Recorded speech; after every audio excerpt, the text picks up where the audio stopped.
So, formally welcoming everybody to the fourth webinar in the series of launch webinars around the book that Jack and I wrote, Rebuild the Economy, Leadership and You. The scheduled time for this webinar is 90 minutes. And during that 90-minute period, Jack and I will be talking for around 20 minutes after we finish this introductory preamble. And then we just open space for conversation wherever the conversation takes us. The theme for this webinar is specifically around how we think, not so much what we think, but how we think, the different patterns of thought, forms of thought that we have access to and that we use to massage and manipulate what it is that we're thinking about. So that is a big part of what Jack and I also used to write the book, are these different forms of thought. In the third webinar, the last one, and we've just put the recording of that online, we went into something that comes directly out of applying these forms of thought, namely an area where pretty much all of modern day economics and business science seriously underestimates the risk and the consequence of risk in investments and in business decisions. Basically, we're applying the statistics we were taught at school in situations where that statistical approach is simply not appropriate.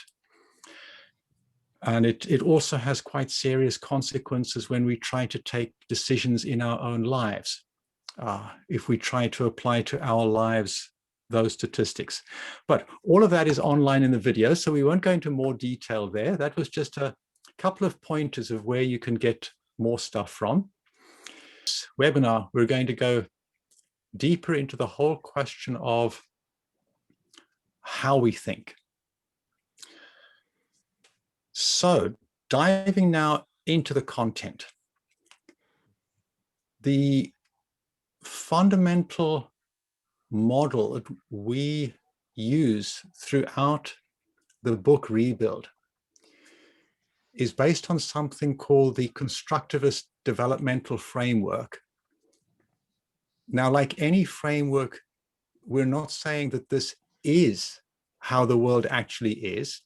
We're saying that this is a useful way of slicing things, a useful set of lenses to get a better handle on what is, how we can talk about it, and how we can develop ourselves.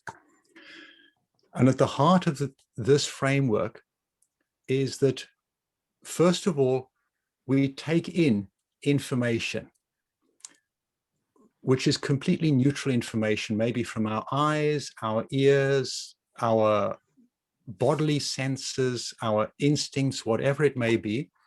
We take the information in, then we go through a phase of manipulating the information, basically taking all of the bits of information as if they were pieces of a puzzle and assembling them together into a puzzle. That's a process that we name sense making. It's, can we put the stuff together in a way that makes sense?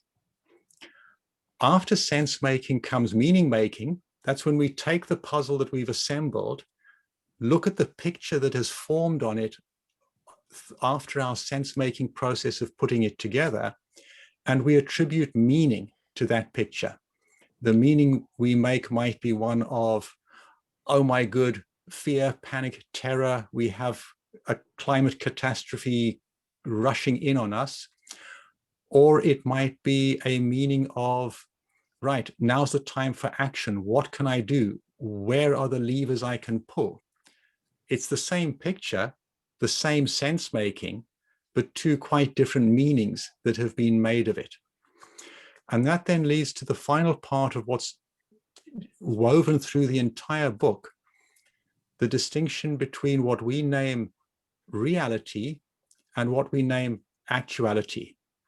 Actuality is what actually is. It's everything. reality is our internally experienced reality that we construct through the various filters and biasing processes of what's left after we've taken stuff in, what's left then after we've chopped and changed it to put it together as a puzzle through sense making, and then how we color those pictures in, the meaning that we attribute to it.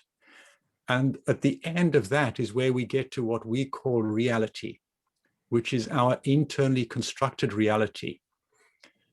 And the thing about that reality is few elements. One of them is, we have, let me see, we have 20 people on this call. There are 20 different realities live in this call. Every single one of us in the call is living in a fundamentally different reality.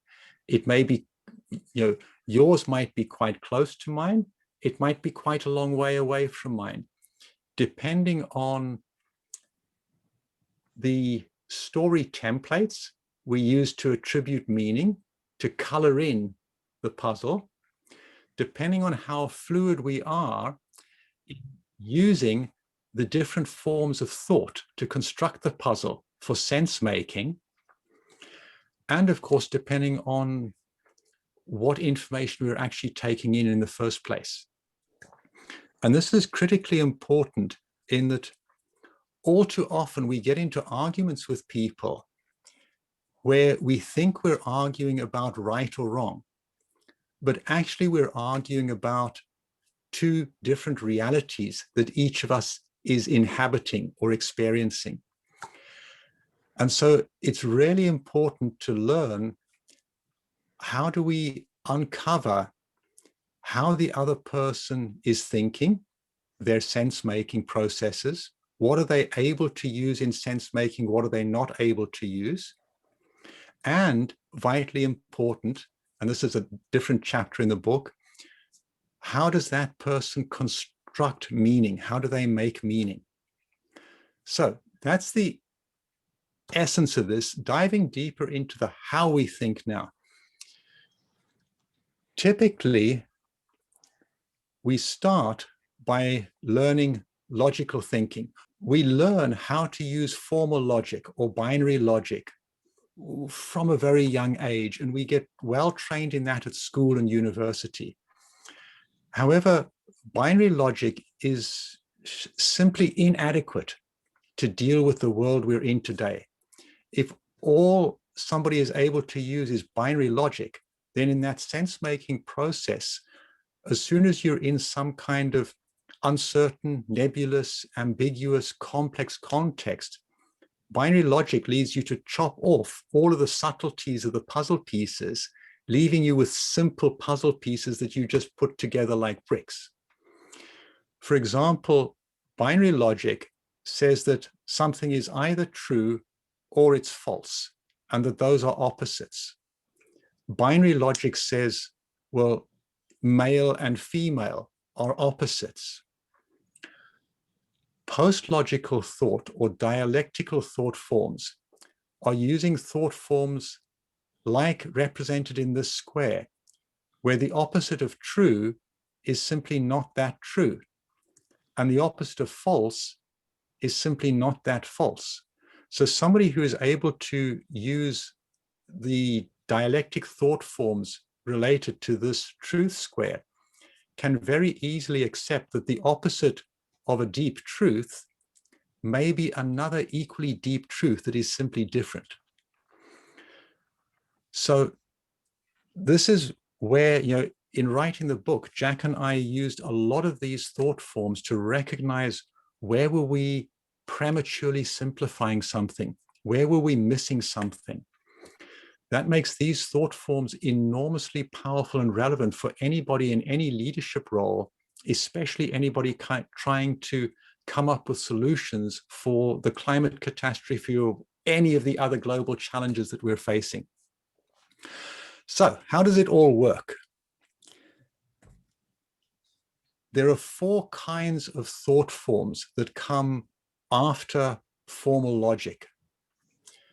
Thought forms that are around processes, movement, change.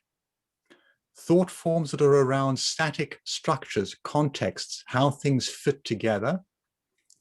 Thought forms that are around relationships or relatedness, how different entities are actually connected with each other.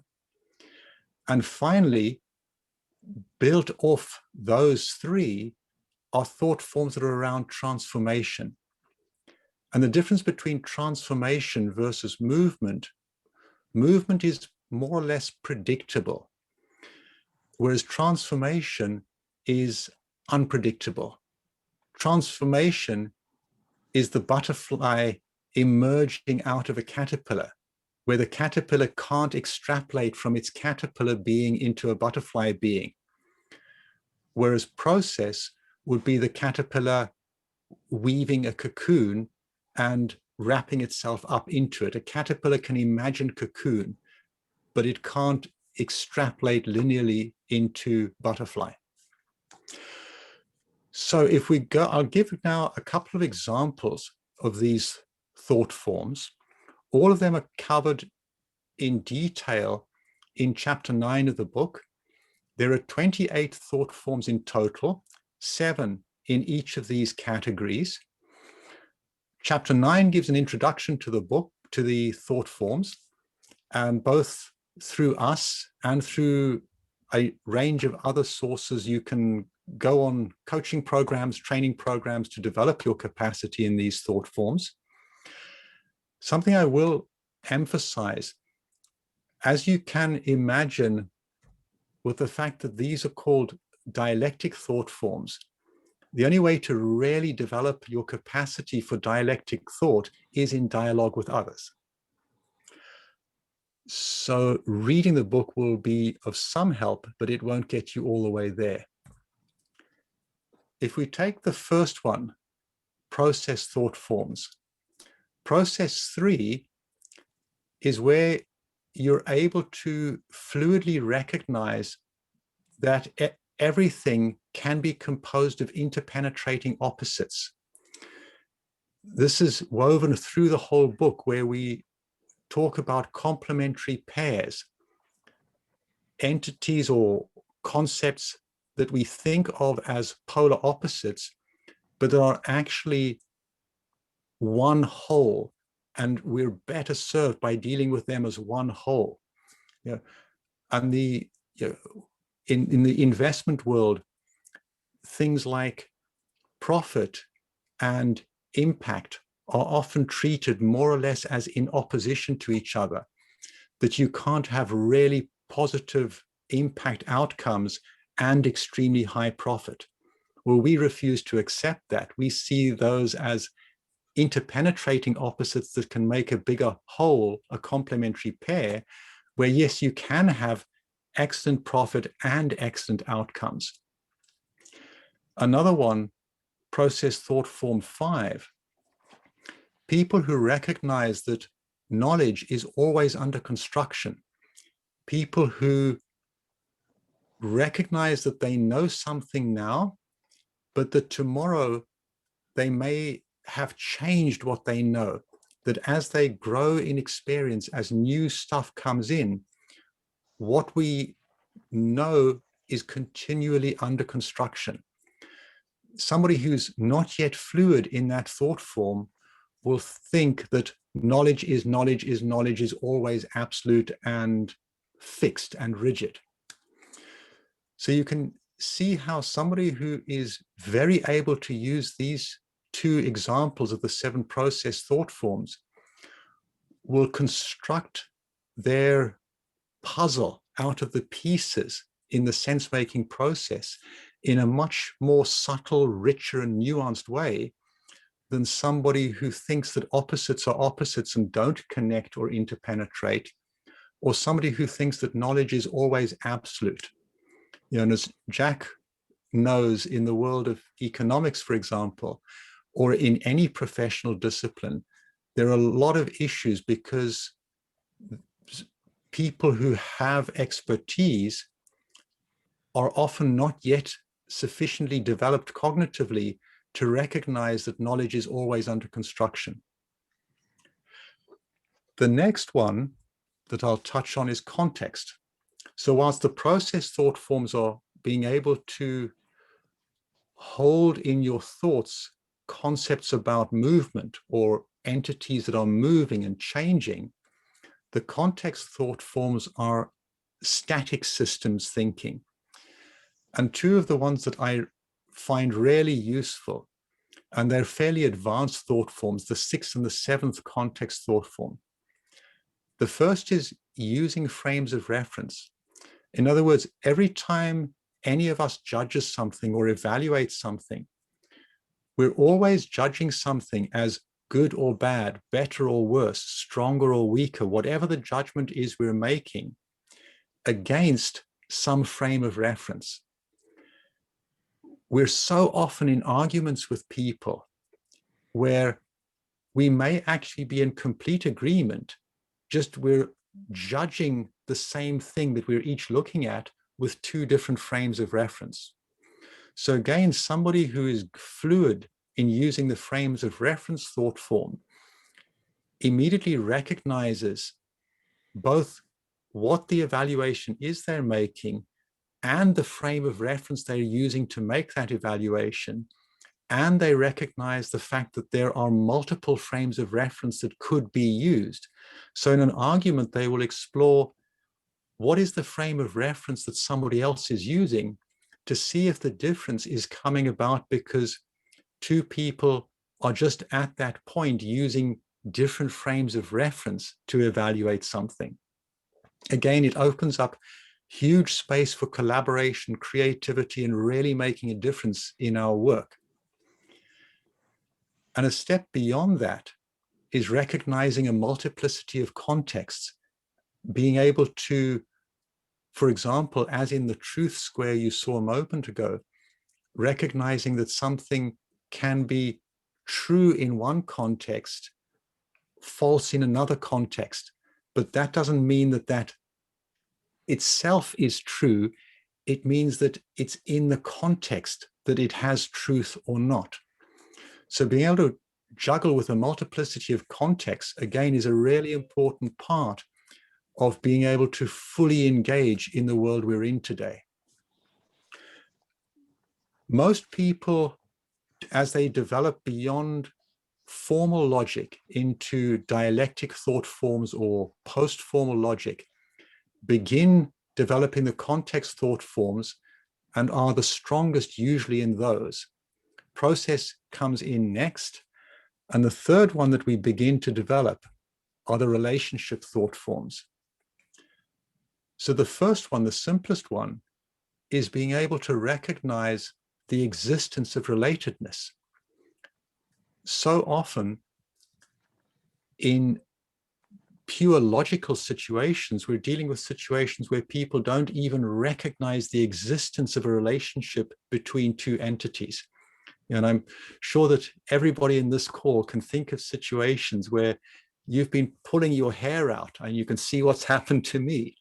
You've been pulling your hair out because the person you've been talking to doesn't recognize the existence of a relationship in some context. The other one is constitutive relationships. This is the most advanced relationship thought form, which is where you recognize that the relationship pre-exists, predates the two entities that are in relationship, and that it's actually this old pre-existing relationship that is shaping the whole and each of the entities in relationship. And a classic example of that is, for example, marriage. The relationship of marriage, the institution of marriage, is ancient. In a sense, it has its roots right at the beginnings of life on Earth. And so that relationship is enormously powerful, more powerful than most people realize, in shaping the people who are in that relationship. To the extent that a friend of mine has actually named the relationship he has with his wife. And when they go to bed at night, they say good night to each other, and they say good night to the relationship, recognizing that there are actually three entities in that relationship. The final one is transformation thought forms. This, as I mentioned at the beginning, is a kind of thought form that is best illustrated by thinking of a caterpillar turning into a butterfly. It's one system transforming into a completely different system. Two of the transformation thought forms that I find very useful. One is transformation 2, the value of conflict, especially the value of conflict for development. We actually need the conflict that we're experiencing to develop out of the oil-based economy into a post-oil economy, to deal with all of the root causes of the climate catastrophe, to recognize that they can't be solved with simple solutions, but need multi-solving solutions. Conflict is essential for that, as is, for example, the capacity to use thought form 5 fluidly, which is about bringing multiple systems into balance with each other. The final thing I'll say before I hand over to Jack is what I've just gone through is one of the dimensions of what we call the size of person, which refers to how much capacity somebody has for complexity, for nebulosity, for volatility, uncertainty, ambiguity. And the more complex the world is that somebody is working in, the bigger they need to be because their size of role is bigger. Both of these can be measured and quantified. So one of the things that is becoming more and more important in business and in everything we're trying to do in today's more complex world is have a good idea of what is the size of the role that somebody is being asked to do, and either put into that role somebody that has the appropriate size of person, or have in place ways of developing their size of person so that they're at least as big as the size of role. If they're not as big as the size of the role, then they will prematurely simplify what's happening, partly because they're not able to use the thought forms we've been talking about with sufficient fluidity to grasp what actually is. And that's a big reason why Jack and I put chapter 9 into the book, is to give everybody easier access to ways of developing our own size of person and assessing the size of role so that we can get that matched and that we can do the stuff that needs doing. One of the big areas where that is not yet good enough, of course, is in economics. So I would like to invite Jack, if you could pick up at this point and say a few things about this in economics. Oh, absolutely. And I just want to reiterate and just welcome everybody. This is a real honor for both of us to be reaching out and working with you. And actually, I think this is a good example of what we're writing about. And when we write about in the book, we don't mention, well, this is the dogmatic, this is the way we see the world. We just mention that this is just a possibility, and we're reaching out and dialoguing and listening with all of you. That's what this webinar is all about. I wish I could stay the duration of this hour, but I do have to be teaching in about 15 minutes. And that means I have to really, really abbreviate what I would like to say. But I really think that Graham really put this into really good perspective and gave us a good big picture. And I would just like to reiterate that dialogue is very, very critical in this. It's difficult if you want to master any one of these just to do this on your own. But I would also add that in addition with dialogue, it's also very, very critical to listen. And I think that's what's missing right now in economics. This is what I'm teaching. That's where I will be teaching about 15 minutes, is the ability to dialogue and also to listen. And I think each of these are very much related to each other.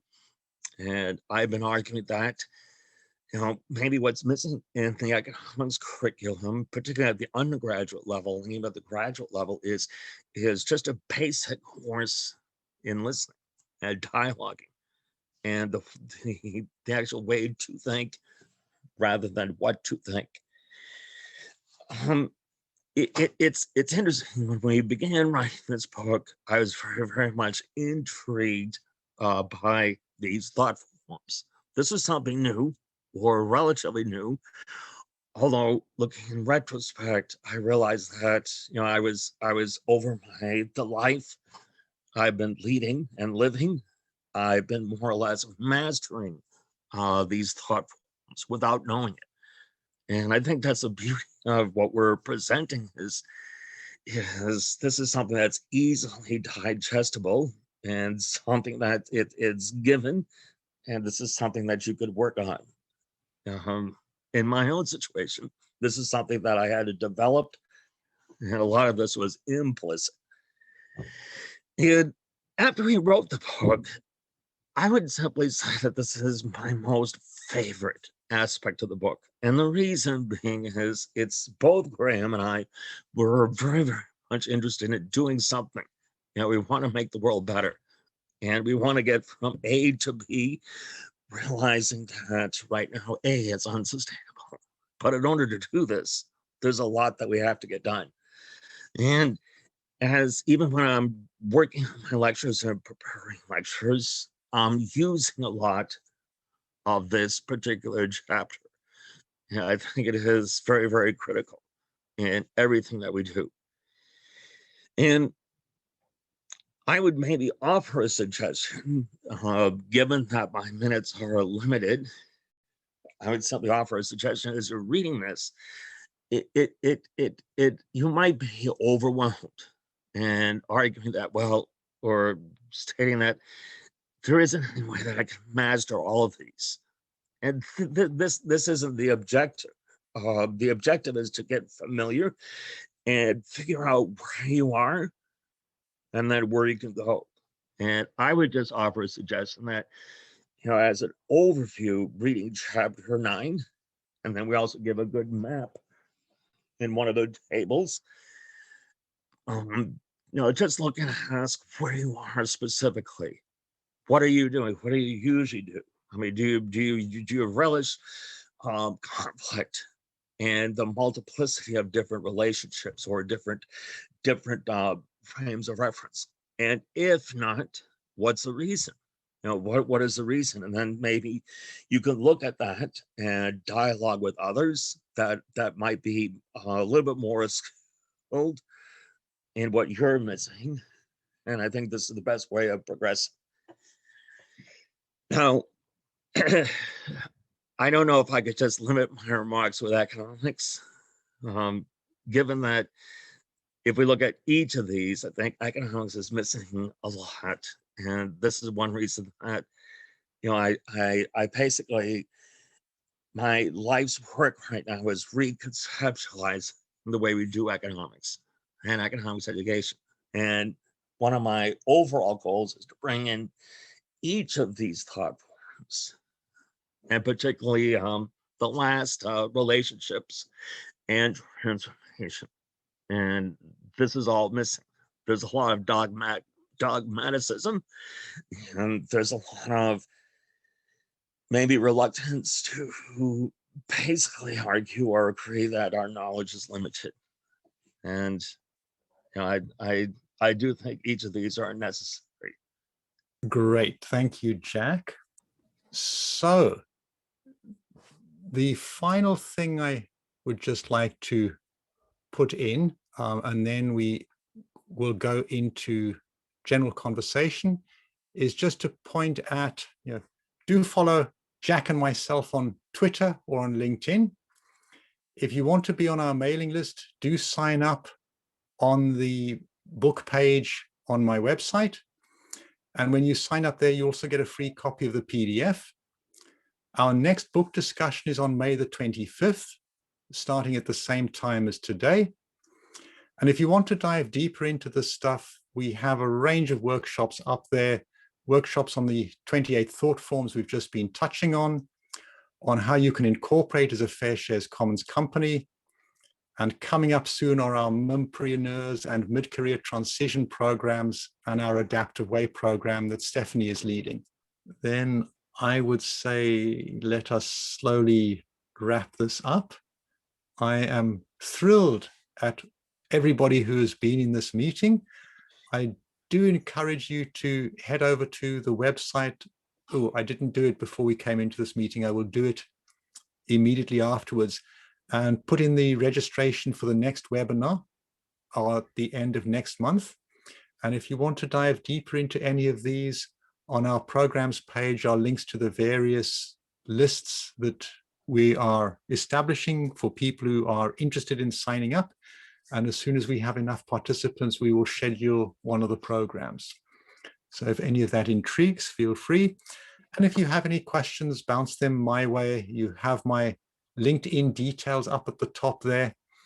And also reach out to any of my colleagues. The Ask Evolute 6 email address works, etc. Lots of ways of reaching me. Right. Thank you, everybody. This has been fantastic.